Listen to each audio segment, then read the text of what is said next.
pasauliui šiam viltį atgaivini, kai gyvename su tavim. Dieve, tu darai visą naujai, dabar ir per amžius tavo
viltis neišplėsta.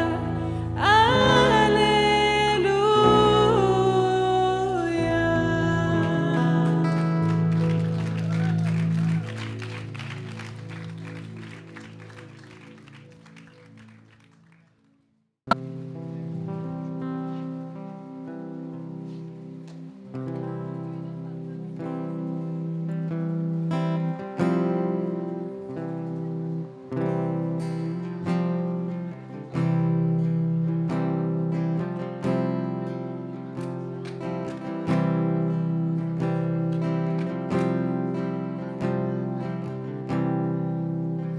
Ar esi tu sugužęs savy, nuodėmės suspausta širdimi, Jėzus mus šaukia.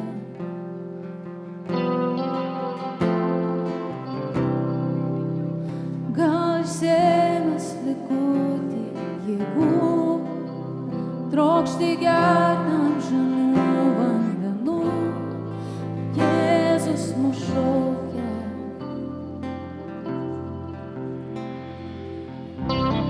Ateik prie altoriaus, juk Tėvo rankos laukia čia.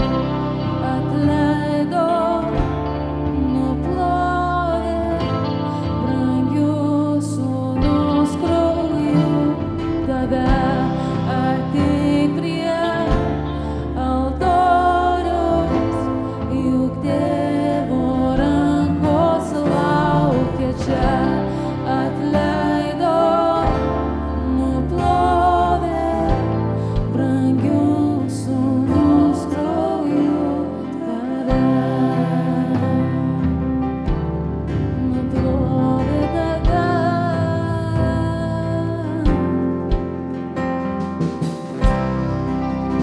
Nusimesk liūdesį ir klaidas, ateik šiandien ir rajų palauk, Jėzus mus šaukia.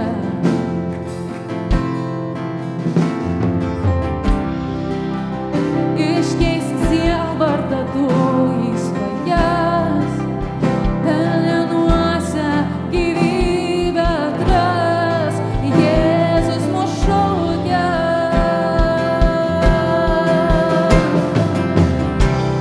Ateik prie altoriaus, juk Tėvo rankos laukia čia. Atleido, nuplovė brangiu sūnaus krauju tave. Ateik prie altoriaus, juk Tėvo rankos visad laukia čia. Atleido, nuplovė brangiu sūnaus krauju tave. Nuplovė, jis apvalė,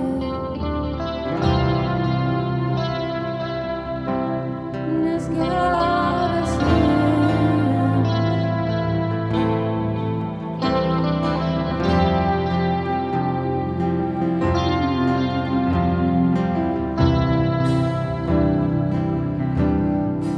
Taip jis išgelbsti, štai koks jis nuostabus. Giedok aleliuja, Kristus gyvas. Palenk savo širdį, nes jis to vertas. Giedok aleliuja, Kristus gyvas.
atleido, jis nuplovė brangių sūnaus krauju. Tada nuplovė mane, jis nuplovė savo sūnaus krauju, apvalė ir išgydė.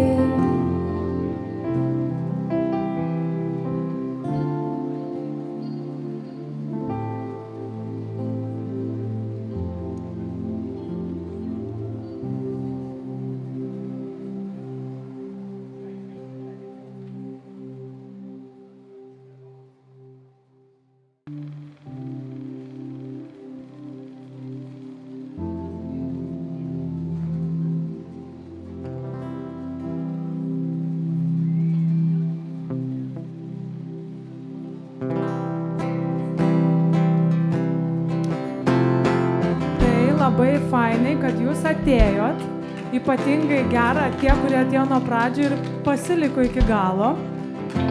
Dabar turėsim paskutinę giesmę, tai labai jumis kviečiam šokti ir atiduoti Dievui garbę ne tik balsais, ne tik rankom, bet visų kūnų. Ir džiaugiamės, kad Viešpats davė mums šitą galimybę, šitą progą. Ačiū Dievui už žmonės, kuriems įdėjo į širdį šitą renginį padaryti. Tebūna šlovė ir garbė Viešpačiui per šį visą vakarą. Labai džiaugiuosi, kad matau iš skirtingų bažnyčių žmonės. Tas rodo, kad mes vis tiek visi einam į tą pačią pusę ir kad tarnaujam tam pačiam Dievui. Ir tai yra labai gera kartu būti, kartu švęsti, kartu šlovinti. Esam visi vieno tėvo vaikai.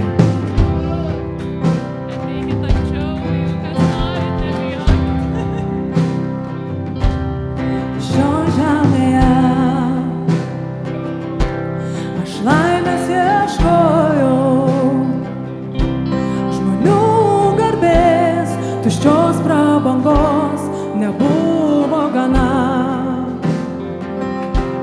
bet tu atėjai ir gyvenimą atvėrei, kur troškau kadais, dabar suradau meilei tavo. Man brangesnis už viską esi, už viską esi brangesnis, brangesnis už viską esi. Man brangesnis, už viską esi, man brangesnis, už viską esi, man brangesnis, brangesnis už viską esi. Nebebijau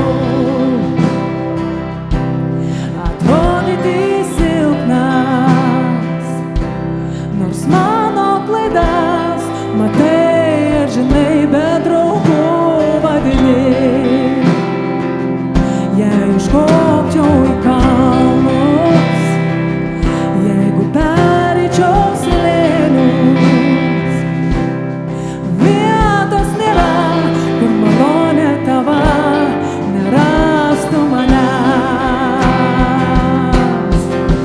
Man brangesnis už viską esi, man brangesnis už viską esi, brangesnis, brangesnis už viską esi. Man brangesnis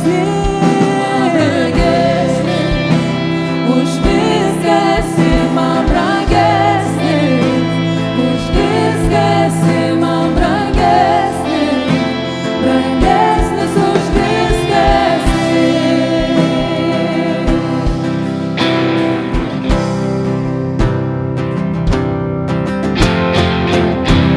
Paplojam Viešpačiui.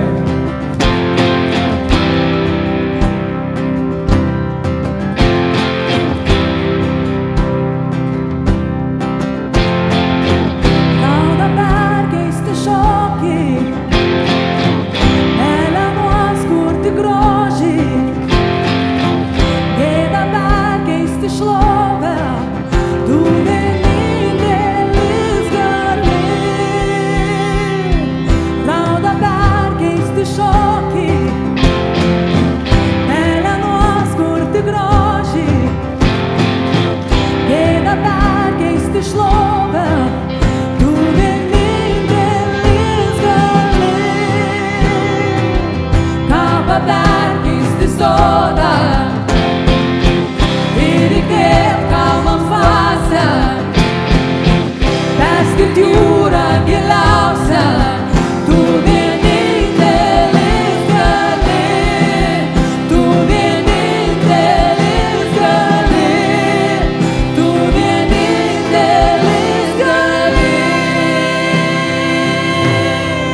brangesnis, už viską esi man brangesnis, už viską esi man brangesnis, brangesnis už viską esi. Man brangesnis, už viską esi man brangesnis, už viską esi man brangesnis, brangesnis už viską esi, mums brangesnis, už viską esi, už viską esi, mums brangesnis, brangesnis už viską esi.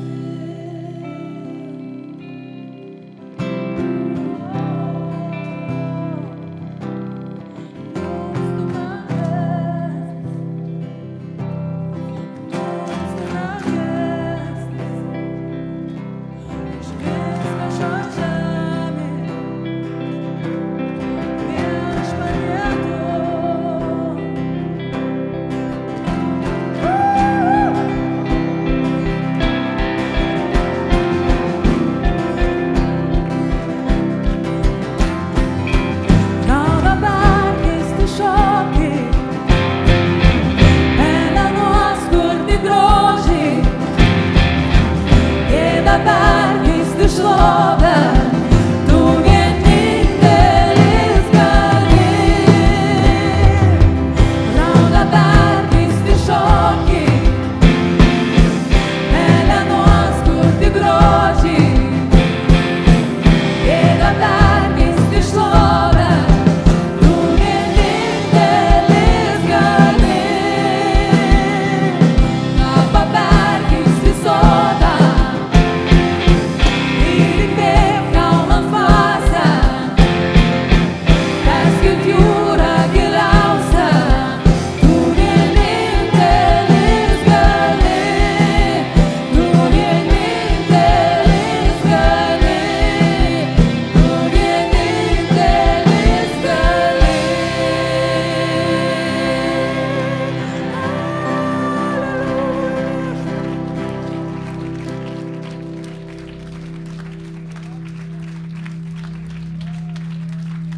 Šlovė Dievui iš tiesų. Aleliuja, ačiū jam už šį vakarą, už žmonės, už jūs, už šį laiką, už muziką. Tiesiog, šlovė Dievui.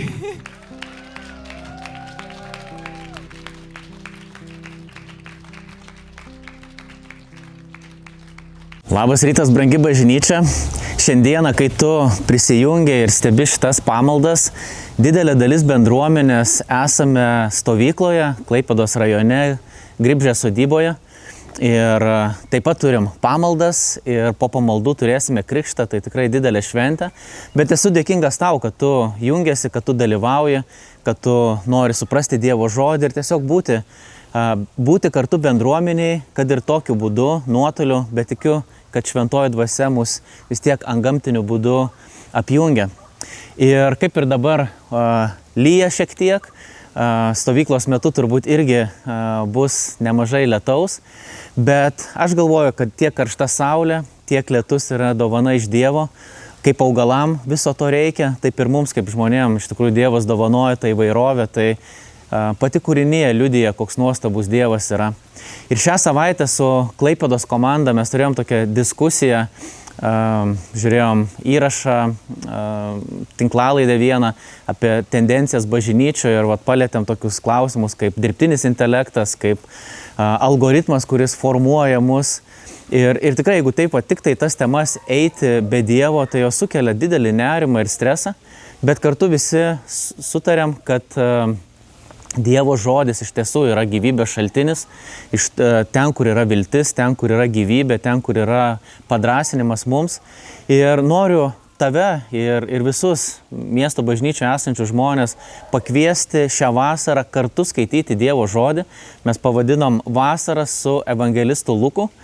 Ir tu gali parsisiųsti YouVersion Biblijos programėlę, o galbūt jau ją ir turi. tenais yra miesto bažnyčios planas, vasara su evangelistu Luku. Ir mes visi kartu skaitysime Evangeliją pagal Luką ir apaštalų darbus, kuriuos irgi parašė Lukas. Tai jis susidėliotas taip, kad nuo pirmadienio iki penktadienio mes skaitysim po skyrių. Savaitgalis yra prisivyti arba apmastyti tai, ką perskaitėm, bet tu junkis kartu, kad visi kartu galėtumėm skaityti, matyti netgi vienas kito progresą, bet toks bus bendruomeninis kvietimas mums pasilikti su Dievo žodžiu. Tai daugiau gali irgi pamatyti šitam aprašymą ir po to mes komunikuosim, bet parsisiūs Biblijos programėlę, jeigu jos neturi, jeigu turi, tiesiog susirask Biblijos planą ir spausk, kad nori skaityti drauge. Na, o nieko daugiau nelaukiant, noriu pakviesti tave pasiklausyti pamokslo, kurį šiandien mums dalinsis pastorius Romanas. Sveika, brangi bendruomenė, Vilniuje, Kaune, Klaipėdoje, kur be būtumėt, kur be klausytumėt, online, Lietuvoje, užsienį.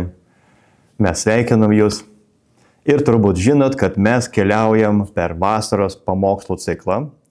Tačiau šiandien diena yra ypatinga ir tuom, kad Klaipėdoje, Grybžės sodyboje vyksta visos mūsų bažnyčios suvažiavimas – vasaros stovykla. Ir vasaros stovykla taip pat turi savo temą, kuri vadinasi Aš pavadinau jūs draugu. Jis yra įkvėpta Jono Evangelijos 15:15, kur Jėzus kiekvieną iš mūsų pavadina draugu. Ir šiandien noriu pakalbėti su jumis apie draugystę. Kokią draugystę mums parodo Dievas šventajame rašte ir ką tai reiškia būti draugu Dievui. Ką tai reiškia, kai Dievas vadina mus draugu. Ir kokia gali būti ta draugystė. Ką reiškia būti tokiu draugu. Tai šiandien noriu tom pasidalinti ir labai džiaugiuosi, kad radot galimybę sustot, sulėtėt, leisti Dievui kalbėti į savo širdį. Aš noriu pradėti nuo pačios arba vienos gražiausio draugystės istorijų parašytų rašte. Tai yra Dovydo ir Jonatano draugystė. Galbūt atsimenat, kai Dovydas jau buvo pateptas tapti karaliumi, karaliaus Sauliaus sūnus Jonatanas nuoširdžiai pamilo Dovydą. Kaip draugas, kaip bičiulis, kaip brolis. Ir šventajame rašte mes skaitom momentą, kai Jonatanas įkvėptas šventajam dvasia padaro tam tikrą veiksmą kaip draugas. Ir labai gerai būtų suprasti, ką iš tikrųjų jisai padarė ir ką tai reiškia mums, tikintiems šiandien, norint būti draugu. Tai paskaitykim drauge. 1 Samuelio knyga, 18 skyrius, nuo 4 iki 5 eilutės. Įsidėmėkim. Ir atkreipkim dėmesį į tam tikrus aspektus, kurie iš pirmo žvilgsnio atrodo tarsi labai paprasti ir net nesuprantami, bet jie turi gilią prasmę ir reikšmę. Taigi, 1 Samuelio 18, 4-5. O Jonatanas sudarė sandorą su Dovydu, nes pamilo jį kaip save patį. Jonatanas nusiėmė skraistę ir drabužius, kuriuos dėvėjo, ir atidavė juos Dovydui, drauge su savo kalaviju, lanku ir diržu. Ir atrodo, kad toksai nieko ypatingo įvykis, vyksta pokalbis dviejų bičiulių ir vienas draugas kitam kažką atiduoda. Bet šitų veiksmų prasme galima suprasti labiau, jeigu mes įsigilinam, o ką reiškia Jonatano skraistė. Ką reiškia lankas ir kardas. Kokią tai turi simbolį ir prasmę. Hebrajiškas žodis dažnai verčiamas kaip skraistė arba apsiaustas, tai yra meil. Dažnai reiškia reikšmingą statusą žyminti apsiaustą. Kitaip tariant, ką mes suprantam, kad Jonatanas, būdamas karaliaus sūnumi, princu, jis suvokė, kad ateitis turi priklausyti jam. Tėvo sostas turi priklausyti jam. Jis yra visokiriopai viršesnis už Dovydą, kuris gimė paprastoj šeimoje. Tačiau jis įžvelgė Dovide Dievo veikimą. Ir būdamas jautrus Dievo dvasiai, jis nusižemino ir padovanodamas savo draugui karališkai apsiaustą, jis sako, aš sutinku, kad tu būtum už mane viršesnis. Aš leidžiu savo užimti Dievo plane tą vietą, kurią jis man numatė. O tu, mano draugė, aš myliu tave ir aš didžiuojuos, kad tu gali būti už mane viršesnis. Ir aš kartais pagalvojau, ką tai reiškia man. Ar aš turiu draugą, kurio sėkmę džiaugiuosi labiau negu savo? Ar turiu bičiulį, kuriam noriu, kad pasisektų labiau negu man? Ir kas vyksta su mano širdim, kai kitas, šalia esantis Dievo yra palaimintas labiau negu aš? Ar aš džiaugiuosi, ar aš su nuolankumu priimu tą Dievo planą? Ar vis dėlto mano širdis randa pavydas, pasipiktinimas ir ne tik tai to žmogumi, bet ir kodėl Dievas laimina kitą labiau negu mane. Nes tai būtų taip žmogiška.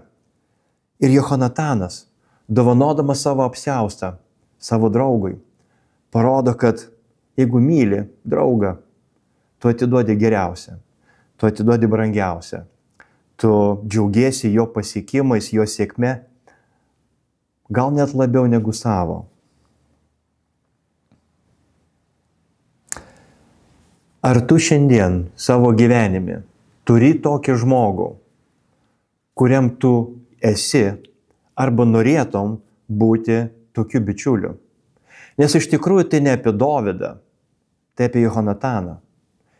Nieko tokio Dovydas negalėjo padaryti, kad Johonatanas turėtų taip mylėti ir taip rūpintis. Tai buvo Johonatano apsisprendimas mylėti tokią meilę. Ir užbėgant už akių, Jėzus Kristus iš tiesų, kai pavadina mus savo draugais, jisgi daro tą patį. Jis yra karaliaus sūnus, princas. Ir jisai dalinasi su mumis, iš meilės mum savo apsiausto. Jis sako, tu esi mano draugas. Aš kviečiu tave į savo karalystę. Jis sako, aš einu paruošti jum namus, kad jūs būtumėt su manim ir mūsų džiaugsmui nebūtų ribų. Ir aš galvoju, wow, kokia tai yra dovana turėti tokį draugą, kuris tave myli ne dėl to, koks tu esi, bet kokia yra jo širdis. Ir Jėzaus širdis myli mus. Jis pavadina kiekvieną iš mūsų, vyrą ir moterį, vaiką, paauglį, senjorą. Tu esi mano draugas. Aš tave rinkuosi. Ir tai yra fantastinė žinia. Ir toliau mes skaitom, kad Johonatanas pasidalino ir kalavijų, ir diržų, ir visa tai, ir lanku, ir visa tai yra karinės galios simbolis. Kitaip tariant, Johonatanas sako, aš eisiu kovoti su tavim, aš ginsiu tavo interesus. Johonatanas nebuvo naivus žmogus, jisai buvo drąsus karžygys.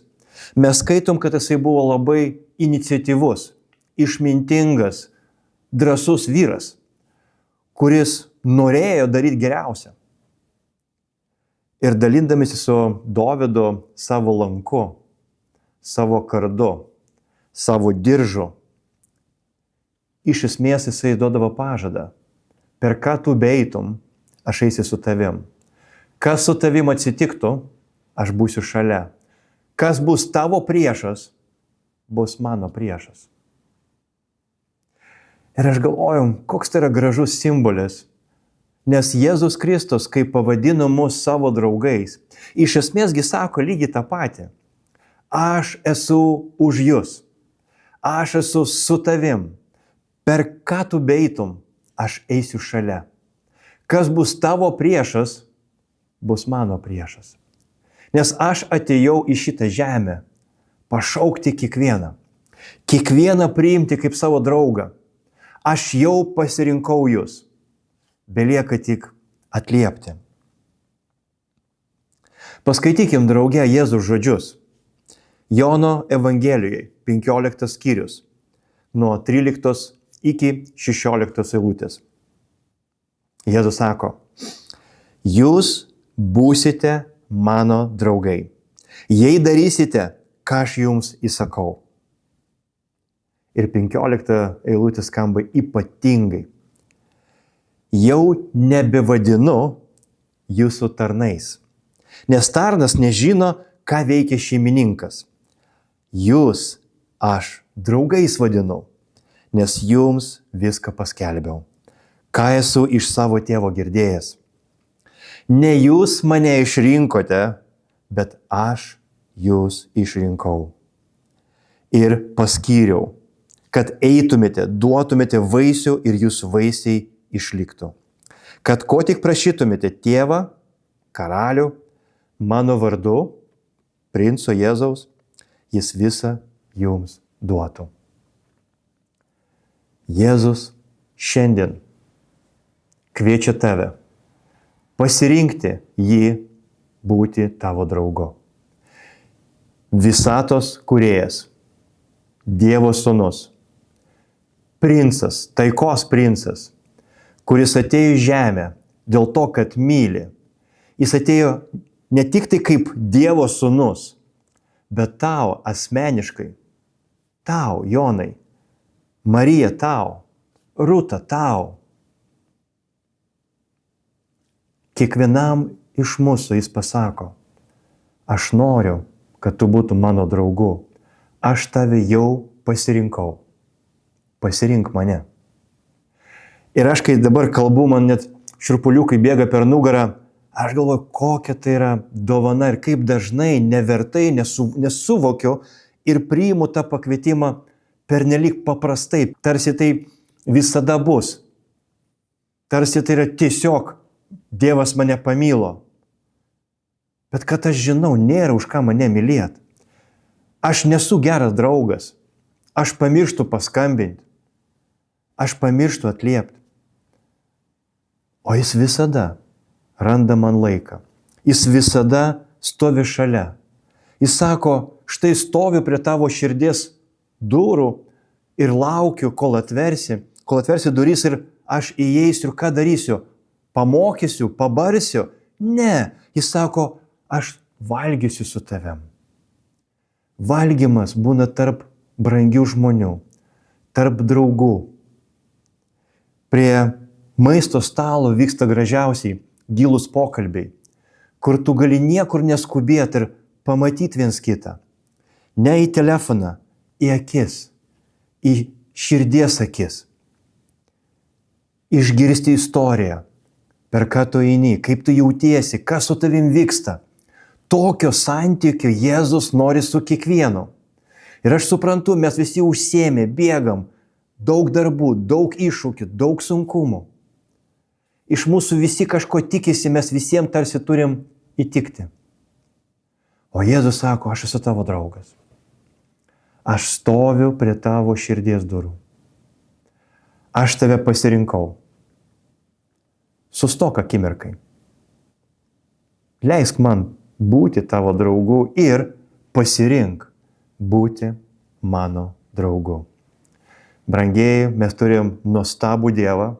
Aš nežinau jokios kitos religijos, kur Dievas pakviestų žmonės būti jo draugais. Ne tarnais, draugais. Kur jisai taip mylėtų, kad ne savo gyvybės nepagailėtų už mus. Nėra kito Dievo. Nėra kitos religijos, kurios Dievas taip mylėtų. Nes tai yra ne tikri dievai, bet tikras Dievas. Šiandien stovi prie tavo ir mano širdies durų. Kaip draugas nusiėmė savo apsiaustą ir sako, įleisk mane į savo širdį. Aš vadinu tave savo draugu. Tai lai kitą savaitę šita mintis būna nuolat su mumis. Kartokit ją, Kartokit Joną 15:15.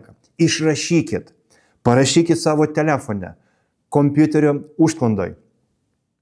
Aš jūs draugais vadinu. Leiskit šitam žodžiui, leiskit šitai minčiai įeiti gilin. Dievas mane vadina draugu. Jis kviečia mane į draugystę. Aš noriu atliepti. Atliepk. Ir palaimintos savaitės.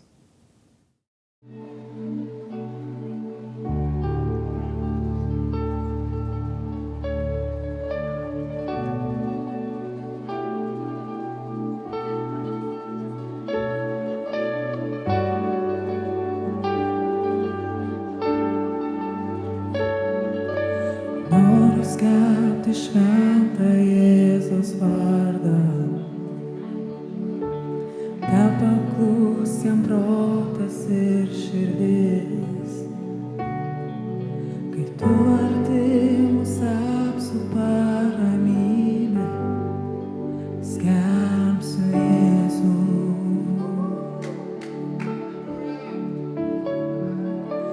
Noriu skelbti šventą Jėzaus vardą, kol pasitrauks vergystė ir tamsa. Skelbsiu, kad yra viltis ir laisvė, skelbsiu Jėzų. Tik tavo vardas suteiks mums jėgą, gyvybę duos. Sugriauk tvirtovės, apšvies šešėlius, ugnim liepsnok. Tik tavo vardas suteiks mums jėgą, jis gyvybę duos.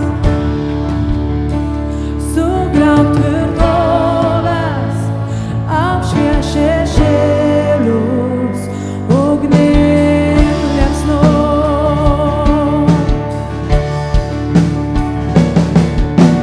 Noriu skelbti šventą Jėzaus vardą, nerimu ir baimei kartu. Ir kiekvienai tamsos suspaustai sielai aš skelbsiu Jėzų. Tik tavo vardas suteiks man jėgą, jis gyvybę duos.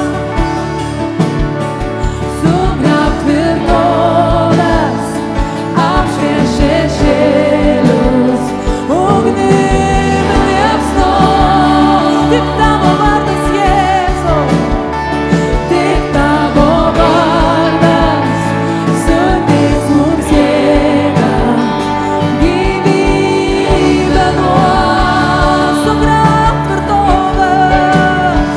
Sugriauk tvirtovės, apšvies šešėlius, ugnim liepsnok.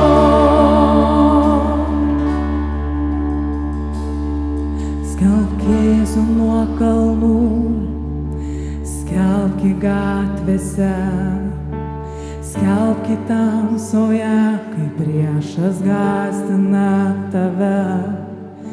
Skelbk į savo šeimoje, nes šventas vardas jo Jėzus.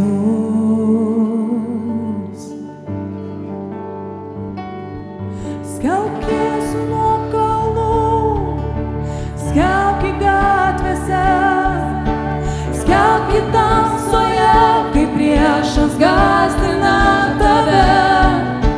Skelbk į savo šeimoje, nes šventas vardas jo Jėzus. Skelbk Jėzų.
Dėkoju pastoriui Romanui už pasidalintą žodį.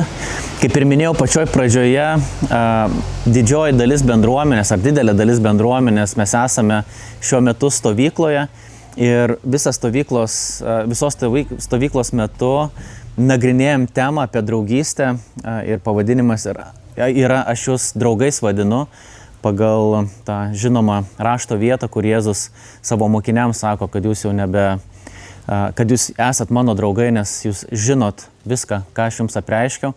Ir iš tiesų Jėzus ateidamas į tą santykį, jis atidavė viską ir mes esam laisvi ir pakviesti būti tame santykėje visiškai be jokios prievartos. Tai tikrai yra didelis palaiminimas ir didelė dovana mums. Jeigu taip iš tikrųjų tą Evangelijos žinią mes priemam, tai jinai tikrai visa keičianti yra. Jinai nėra dar viena žinia, jinai yra visa keičianti žinia ir padaranti mus visai kitokiais žmonėm, negu mes buvom iki tos žinios. Na, o brangieji, kaip visada, jeigu laikai savo miesto bažnyčią savo dvasiniais namais, tu gali būti dalimi, prisidėti, pervesdamas auką. Ir tikrai mūsų viltis yra, kad tos lėšos jos pasitarnauja Evangelijos skelbimui, pasitarnauja bažnyčios statymui, pasitarnauja galimybė pasiekti tuos, kurie šiandieną dar neturi Evangelijos žinios savo gyvenime. Tai tu gali irgi būti dalimi šitos misijos. Tai gali padaryti pavedimu, jeigu po to gyvai ateini į bendruomenę, gali ir grinais pinigais. Na, o aš tau noriu palinkėti geros vasaros. Tikrai, jeigu esi suplanavęs atostogas, pailsėk, bet jokių būdų nesilsėk nuo Dievo, nuo Jėzaus. Bet, kaip ir minėjau pradžioje, kviečiu tave jungtis, kartu skaityti Šventą raštą ir praleisti vasarą su evangelistu Luku. Turime Biblijos skaitimo planą kartu kaip bendruomenė, tai parsisiųsk YouVersion programėlę, o jeigu ją turi, tiesiog susirask miesto bažnyčios Biblijos skaitimo planą arba kitaip vasarą su evangelistu Luku ir junkis ir skaitykim kartu. Tai ką, brangieji, būkit palaiminti, dėkui, kad buvot kartu ir iki sekančio susitikimo. Sudie.